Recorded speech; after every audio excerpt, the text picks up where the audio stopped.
Hello there, and welcome to the Stories for Tomorrow podcast. We love chatting with interesting people with stories to tell. In each episode, we will be sharing true stories told by real people. We hope you enjoy it. This podcast is sponsored by Clockbox, a digital memory box of your life to be shared with future generations. With your host, Larissa Lima.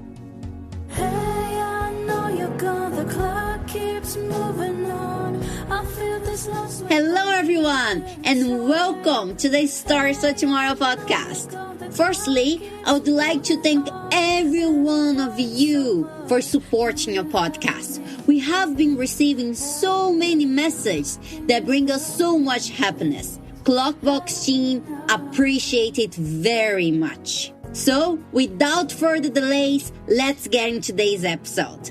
In no time, we're going to hear women's story that decide to take advantage of the opportunities that working from home gave her, utilizing her time wisely to travel and create memories with her family.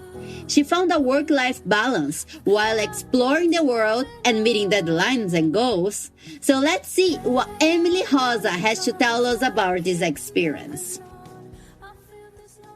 Hi, Emily. I was very excited to speak with you. How are you today? I'm very good. Thank you. How are you, Larissa? I'm great. Thanks for asking. Tell us a little bit about yourself. Where are you originally from? I'm originally from Brazil, from the south of Brazil. But for the past 6 years, I've been living in Dublin, Ireland. Oh, that's so cool. I've never been to the south of Brazil, but from the pictures, it looks stunning. There is a lot of German influence over there, isn't it? Yes, lots of European influence. Italians, Germans, Portuguese, Spanish, lots of Europeans, but also lots of Brazilians.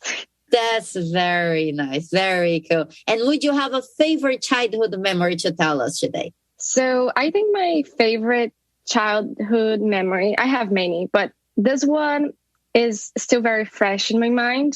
It's from when my parents brought me and my brother to go camping. I remember me and my brother have been asking my parents to bring us camping because we used to see it in the movies, American movies that we used to watch and cartoons.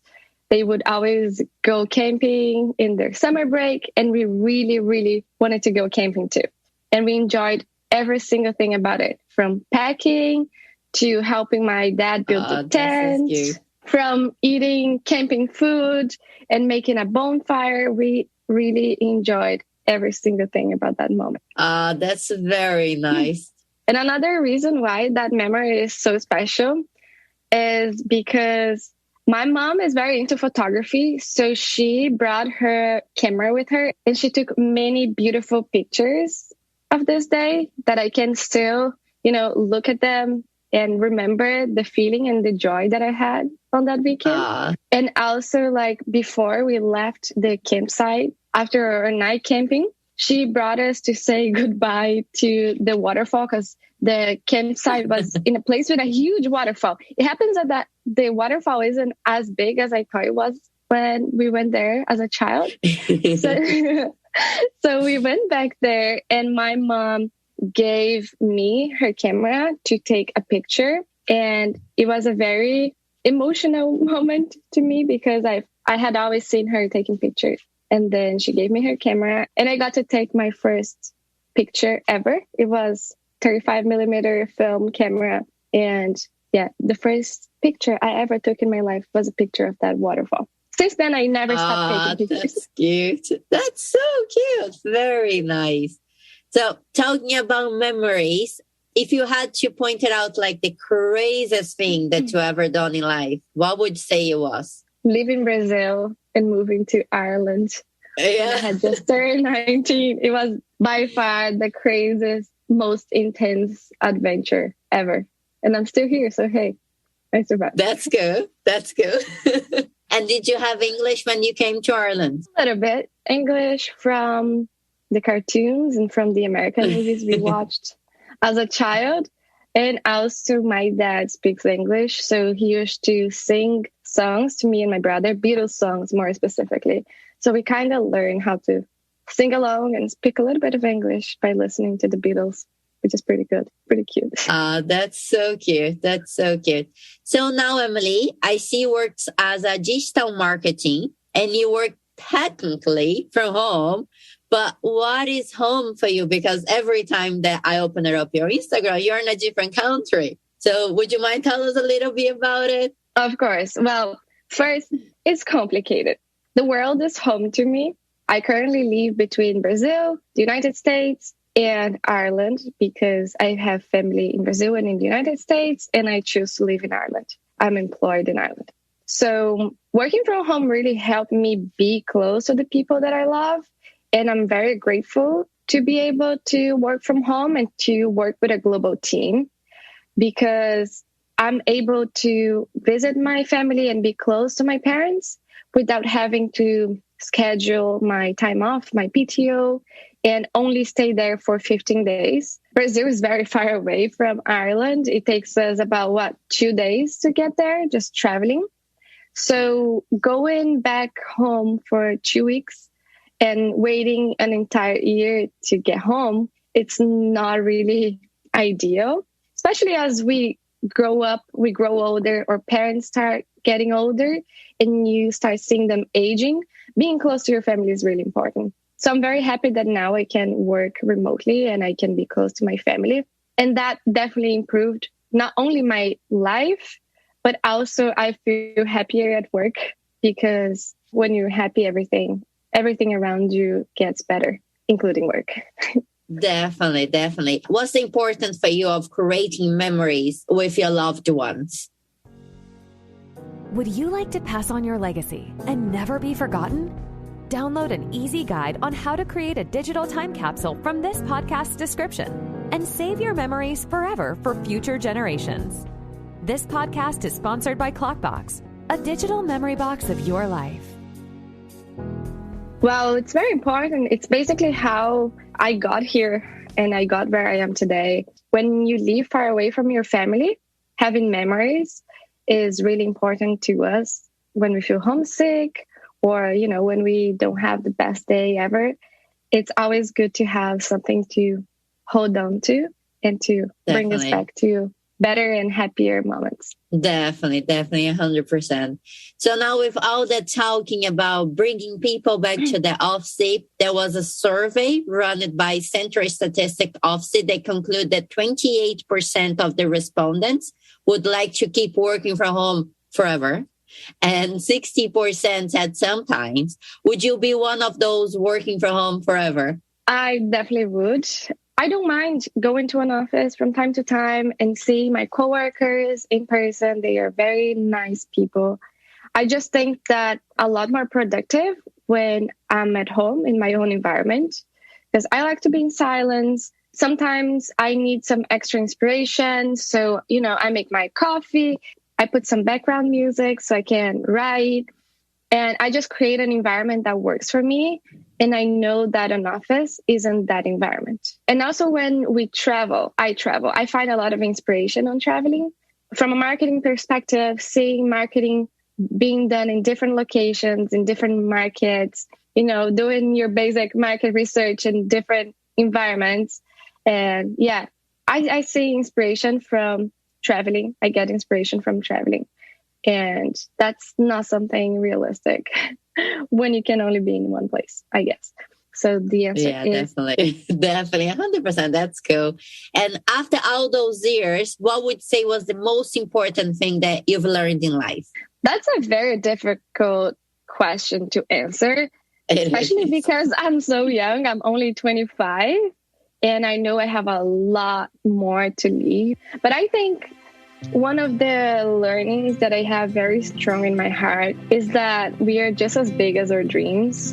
And the impossible is just a possibility that we don't know yet. And the reason why I say that is because I come from a very small city in the south of Brazil. And the life that I live now is very distant from the life from most of the people from my city. And I'm the first person in my family to leave South America. And I spent a lot of my childhood and teenagehood hearing from people that I had to dream less, because otherwise I would grow up being a depressed adult. And that's really not the reality. I'm very happy right now. I accomplished pretty much all the dreams that I had as a child. So the 7-year-old Amy is very proud right now. And the key there is I never stopped believing in myself. I never stopped dreaming about all the things that I wanted to do and all the things that I wanted to accomplish. So here I am, very happy, living my dreams. And yeah, don't lose focus. Also very important. Be disciplined, because we know we move from a different country and we start experiencing things that we never thought we would. And we probably wouldn't if we had stayed where we are. So it takes a lot of courage to leave your comfort zone and live your dreams. But I'm the proof that if you dream big and if you are committed to your dreams, you can do it. Definitely. That's so inspiring, Emille. Thank you. And would you be a type of person that keeps a journal to yourself? Yes, I'm 100% a journal person. I have many journals. I have one that I write on every night before bed. Then I have another journal for plans and dreams and logistics and ideas. So like I have journals everywhere around the house, and it's really part of my life because it's when I write that I can reflect on my life and get clarity on things that I wouldn't have otherwise. So that clarity aspect, and also the memories, right? Because you write, definitely. Your brain won't last forever. So if you write, you can always go back and read through the pages and get that feeling. And yeah, I love it. That's so nice. Very nice. So how many countries have you been while working, Emille? Oh, I've lost count, if I'm being honest. I stopped counting the places that I go to because I don't count countries, I count experiences. I've been back to many countries many times, the same places, my favorite places I always go back to. But I would say, if I had to guess, around 25, 30 countries. So pretty much That's so cool. Yeah, pretty much one per year of existence. That's very nice. So cool. So one final question before we wrap it up. As you know, the sponsor of this podcast is Clockbox, a digital time capsule to be shared with future generations. So let's say you have an opportunity to leave a time capsule to your loved ones for when you leave this earth. What would they find in it? What would you put into your Clockbox, Emille? Oh my God, how big is this Clockbox? Because I think I have a lot of limited storage if you want to. I think I would have so many things to put in it, starting with my mom's pregnancy journal, because it's very beautiful and touching the way she writes about me before we had even met, how she picked my name. And yeah, it's just very beautiful. And then also some recordings from my childhood, my brother's childhood too. My dad is very into videography. So he has VHS videos of when we were kids and just funny things that we used to say as kids. So I would put that there also. And then, of course, the pictures from the camping that I was talking about, pictures of me and my brother in the waterfall, and the first picture that I took in my life, the picture of that waterfall too. Maybe my journals. I don't know how interesting it would definitely be to have my journals, and they are many, so that's why we need a big clock box. That's very nice. I think that would do a good clock box. That's so cool. Thank you, Emille. Thank you for taking the time to speak with us today. I really appreciate it. Thank you so much. It's a pleasure, Larissa. Thanks so much for tuning in to this episode of Stories for Tomorrow. If you're enjoying the show, please feel free to rate, subscribe, and leave a review wherever you listen to your podcasts. This podcast is sponsored by Clockbox, a digital memory box of your life to be shared with future generations.